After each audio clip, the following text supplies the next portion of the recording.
జై సద్గురు శివరామ దీక్షిత చూర్ణిక 4వ చూర్ణిక యందు ఈరోజు మనం పంచకోశాల గురించి తెలుసుకుంటూ ఈరోజు 3వ రోజు మనోమయ కోశాన్ని గురించి ముచ్చరించుకుందాం. జ్ఞానేంద్రియైర్ మనోయుక్తం మనోమయ ఇతి రీతః జ్ఞానేంద్రియాణి పంచమనచ్చ ఏతత్సర్వం మిలిత్వా మనోమయ కోశ ఇత్యుచ్యతే అని శ్లోకం. ఈ జ్ఞానేంద్రియాలు మనస్సు కలిస్తే అది మనోమయ కోశం. ఈ మనోమయ కోశమునకు ఆత్మకు సంబంధం ఈ విధంగా కలిగింది అంటే కలుగుచున్నది అంటే నేను సంకల్ప వికల్పములను శోకమోహములను కామ క్రోధాదులను కలవాడను, అంధుడను. ఈ విధంగా మనోవికారములు ఆత్మకు సంబంధించి ఉన్నది. అహంతాం మమతాం దేహే గేహాదౌచ కరోతి యః కామాద్యవస్థయా భ్రాంతో నాసావాత్మా మనోమయ. శరీరమును తన్నుగాను గృహారామ క్షేత్రాదులను తనవిగాను తోపింప చేసేటువంటిది ఏదైతే ఉన్నదో, ఇంకా కామక్రోధాది వికారములు కలది ఏదైతే ఉన్నదో, అలాంటి చపల స్వభావము కలిగి అయినటువంటి మనస్సే మనోమయ కోశమని చెప్పబడుతుంది. ఇట్టి గుణముల చేత దేహము వలనే ఇది ఆత్మ కాదు. బాహ్యేంద్రియముల యందు చిక్కి విషయలోలుడై సుఖాన్ని అనుభవిస్తూ ఆ సుఖ అనుభవం వల్ల కలుగునట్టి రోగాది దుఃఖములకు లోనై బాధనుంది నేను కర్తను, నేను భోక్తను అని తలంచటమే మనోమయ కోశం. కోర్కెలకు నిలయమై ఒక వస్తువును చూడగానే దానిని కోరటం ఈ మనస్సు యొక్క లక్షణం. ప్రపంచంలో ఉండబడేటువంటి కోరికలను పెంచుకొని కోరికలతోనే మరణిస్తూ ఉన్నాం. ఇందులో ధర్మము అధికముగా ఉన్నందున మనోమయ కోశమైనది. ఈ కోశము సూక్ష్మ శరీరముకుచున్నది. దీనికి స్థానం జిహ్వ. ఈ మనోమయ కోశభక్ష వివరం ఎలా ఉంటుందంటే, యజుర్వేదమే దీనికి శిరస్సు, ఋగ్వేదమే దక్షిణ పక్షం, సామవేదమే ఉత్తర పక్షం, ఆదేశమే ఉపనిషత్తు మొదలైనటువంటి బ్రాహ్మణ భాగం ఏదైతే ఉన్నదో అదే ఆత్మ, అధర్వాంగి రసమే దీని యొక్క పుచ్చం. మనోమయ పక్షి వివరం కంఠమునందు నృపజంఫ కావున ఇది మనోమయ కోశం. జీవుల కర్మానుసారముగా ఫలానుభవములు సృష్టింపబడుట దీని ధర్మం. తరువాతి 4వది విజ్ఞానమయ కోశం. దీనికి శ్లోకం ఏం చెప్తారంటే, లీనా సుప్తౌ నపుర్బోధే వ్యాప్నుమాదానకాగ్రగో చిచ్ఛాయో పేత ధీర్మాత్మా విజ్ఞానమయ శబ్దవాక్. అంటే సుషుప్తి కాలమున లయిస్తూ జాగ్రత్త అవస్థలో నకసిక పర్యంతము కూడా వ్యాపించుతూ ఉండబడేటువంటి చైతన్య ప్రతిబింబముతో కూడిన బుద్ధి విజ్ఞానమయ కోశం. విజ్ఞానమయ కోశస్వాత్ బుద్ధి జ్ఞానేంద్రియ సహ విజ్ఞాన ప్రచురత్వేన ప్యాచ్ఛాదకతయాత్మన విజ్ఞానమయ కోశమితి విద్వద్భిరుచ్యతే. విద్వద్భిరుచ్యతే.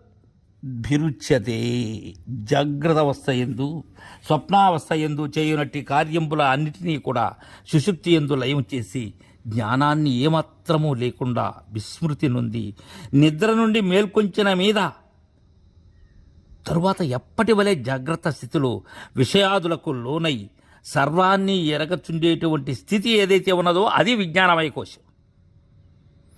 పంచజ్ఞానేంద్రియాలు బుద్ధి కలిసి ఏర్పడినది. నేను బుద్ధిమంతుడను, స్వతంత్రుడను, లోకాంతరాలకు వెళ్ళేటువంటి వాడను, రాగద్వేషములు కలిగినటువంటి వాడను, శ్రోత్రియుడను, పండితుడను, నేను వైరాగ్యము చెందినటువంటి వాడను, నేను భక్తుడను, నేను ఉపాసకుడను, నేను జ్ఞానిని అనే వికారాలు ఉంటాయి ఇక్కడ ఈ విజ్ఞానమయ కోశంలో. సర్వకర్తృత్వ శక్తి కలిగి ఉన్నది ఇది జ్ఞాన ప్రాచుర్యం కలది కావున ఆత్మకు ఆచ్ఛాదకం ఇదే. అందువల్ల దీనిని విజ్ఞానమయ కోశం అంటారు. ఈ కోశంలో సుషుప్తి లయమవుతుంది. కావున ఇది పరమాత్మకు స్థానం కాదు, ఇది కూడా జడాత్మకమే. కరుణత్వ శక్తి గలది మనోమయం. కరణం అంటే ఏంది? సాధనం. ఈ రెండింటిలో విజ్ఞానమయ కోశము లోపలది, మనోమయ కోశము వెలుపలిది. మనోబుద్ధులు రెండు కూడా మనకు తెలుసు. ఇవి అంతఃకరణ విభాగాలు. ఇవి సూక్ష్మ శరీరమందు చేరి ఉన్నాయి. ఇక విజ్ఞానమయ కోశ పక్షి వివరం ఎలా ఉంటుందంటే స్థితిని చెందింపచేయటమే దీని ధర్మం. స్థానం ఏది? కర్ణేంద్రియం, చెవి. ఇక విజ్ఞాన కోశ పక్ష వివరం ఎలా ఉంటుందంటే దీని యొక్క శిరస్సు శ్రద్ధ. ఇక దక్షిణ పక్షం అనేది ఋతం, అంటే సత్యము వచించుటకు హేతువైన వృత్తి.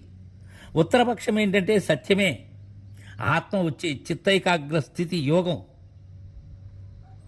పుచ్చము తోక వచ్చే సమిష్టి బుద్ధి మహాతత్వం. స్థానం ఏది? చెవులు. కాబట్టి ఇది జ్ఞానమయ కోశం. ఇక చివరిది ఆనందమయ కోశం. కాచిదంతర్ముఖ వృత్తిరానంద ప్రతిబింబవాక్ పుణ్యభోగే భోగాశాంత నిద్రారూపేణ లీయతే. అంటే అంతర్ముఖమైన ఒకానొక బుద్ధి వృత్తి ఆనంద స్వరూపమైనటువంటి బ్రహ్మము యొక్క ప్రతిబింబమును గ్రహిస్తూ ఉంటుంది. అదే ఆనందమయ కోశం. ఆ కోశం పుణ్యభోగ కాలమునందు అభివ్యక్తమవుతూ ఉంటుంది. పుణ్యఫల భోగము క్షయింపగానే నిద్ర రూపంగా లయిస్తుంది. దీనికి శ్లోకం ఏం చెప్తారంటే ప్రియాదియుక్తమజ్ఞానం ఆనందమయ ఉచ్యతే. అంటే కారణ శరీరంలో మలిన సత్వగుణం, ప్రియ ప్రమోద వృత్తి మతిగా అజ్ఞానప్రదమైన అంతఃకరణం ఆనందమయ కోశం. అంటే ఇష్టమైన వస్తువును చూచిన మాత్రముననే వచ్చునట్టి సంతోషానికి దాన్ని ప్రియము అంటారు. ఆ వస్తువును లభించిన తర్వాత కలిగేటువంటి సంతోషానికి మోదము అంటారు. ఆ లభించిన వస్తువును అనుభవించిన తరువాత వచ్చేటువంటి సంతోషాన్ని ప్రమోదము అంటారు. ఇష్ట వస్తువు లభించినందు చేయగలిగిన మనస్సు యొక్క ప్రసన్న భావమే ఇది. ఇది అవిద్య యందు గల మలినత్వం తన ప్రియ మోద ప్రమోదాది వృత్తులతో కూడి సుషుప్తి యందు ఈ వృత్తులు తమకు కారణమైన అజ్ఞానమందు లయమవుతూ ఉన్నాయి. ఈ అజ్ఞానమే ఆనందమయ కోశం. నిద్రాకాలంలో మోహవశంబుగా చేయనట్టి కృత్యంబులు మాని సకలమైన వృత్తుల యందలి కోర్కెలను తొలగించి అఖండాకార బ్రహ్మమందు లీనమై సుషుప్తునందుటయే ఐదవ కోశమైన ఆనందమయ కోశమని చెప్తారు. ఇది పరబ్రహ్మమునకు ఆవరణమైనట్టి స్థానంబని మనం చెప్పకూడదు. కారణ శరీరమందలి సత్వగుణము ప్రియమోద వృత్తులతో కూడినదై ఆనందకోశం అవుతూ ఉన్నది. ప్రత్యేగాత్మ ఆయా కోశాలతో కూడి ఆయా కోశాభిమానము వలన కోశము అనేటువంటి పేరిట పరిగణిస్తూ ఉన్నారు. సర్వ వస్తువులను నియమించు ఈశ్వర శక్తి ఉన్నది. అది ఆనందమయ కోశం మొదలుకొని సర్వ వస్తువుల యందు నిమిడి ఉండుట చేసి మన ఇంద్రియములచే అది తెలుసుకునేందుకు వీలవటం లేదు. చిచ్చయా వేసిత శక్తి చేతనేవ విభాతి సా తచ్చుపాది సంయోగో బ్రహ్మైవేశ్వరతాం వ్రజేత్. అంటే స్వయముగా మాయాశక్తి జడమైనను చైతన్య బింబము వలన చేతనము వలె తోస్తూ ఉన్నది. అలాంటి శక్తి ఉపాధిని బట్టి బ్రహ్మమునకు ఈశ్వరత్వం ఆరోపింపబడుతూ ఉన్నది. దీనికి ఉదాహరణ ఎలా అంటే దేవదత్తుడు ఒక్కడే కొడుకును బట్టి, తండ్రి మనుమని బట్టి, తాత అంటే కొడుకును బట్టి తండ్రి అవుతున్నాడు, మనమని బట్టి తాత అవుతున్నాడు. అలానే బ్రహ్మం ఒక్కటే పంచకోశ ఉపాధిచే జీవుడనియు శక్తి ఉపాధిచే ఈశ్వరుడిని వ్యవహరింపబడుతూ ఉన్నాడు, కానీ వేరు కాదు. పుత్రాదే రవినక్షాయాం నపితామహ తద్వన్నేశో నాపీజీవ శక్తి కోశ వివక్షణే. పుత్రుడు పౌత్రుడు అనే వివక్ష లేనప్పుడు దేవదత్తుడు తండ్రి తాత కాని ఎట్లు మాయాశక్తి పంచకోశములనడి వివక్ష లేనప్పుడు బ్రహ్మానికి ఈశ్వరత్వము కానీ జీవత్వము కానీ లేవు. అలా ఆపాదింప చేయకూడదు. యా ఏవం బ్రహ్మవేదేశ బ్రహ్మైవ భవతి స్వయం బ్రహ్మణో నాస్తి జన్మాతః పునరేష నజాయితే. ఎవరైతే సాధన సంపత్తి కలిగి పై చెప్పిన విధముగా పంచకోశములను వివేకించి ప్రత్యేక భిన్నముగా బ్రహ్మమును సాక్షాత్కరించుకునో వాడు బ్రహ్మమే అవుతాడు. బ్రహ్మమునకు జననాదులు లేవు కనుక అట్టి బ్రహ్మ విధునకు పునరావృత్తి లేదని పంచకోశ వివేకము యొక్క తాత్పర్యం. కావున పంచకోశములకు విలక్షణుడగను ఉండు ఆత్మస్వరూపమును తెలుసుకోవాలి. ఆనందమయ కోశ ధర్మాన్ని మనం తెలుసుకున్నట్లయితే, ఆనందమయ కోశ ధర్మము ఎలాంటిదంటే సర్వము కూడా తన యందు లయము చేసుకున్నట్టు. దీనికి స్థానం చక్షురేంద్రియం. చిత్తము జ్ఞానము కలిసినట్లయితే అది ఆనందమయ కోశం. దీనికి పక్షి ఏంటంటే ప్రియ వృత్తే దీనికి శిరస్సు, మోద వృత్తే దక్షిణపక్షం, ప్రమోద వృత్తే ఉత్తరపక్షం, వృత్తి ప్రతిబింబ విషయానందమే ఆత్మ, బింబానంద స్వరూప బ్రహ్మమే దీనికి పుచ్చం.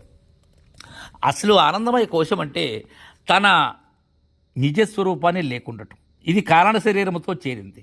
స్థానం నేత్రాలు కాబట్టి ఇది ఆనందమయ కోశం.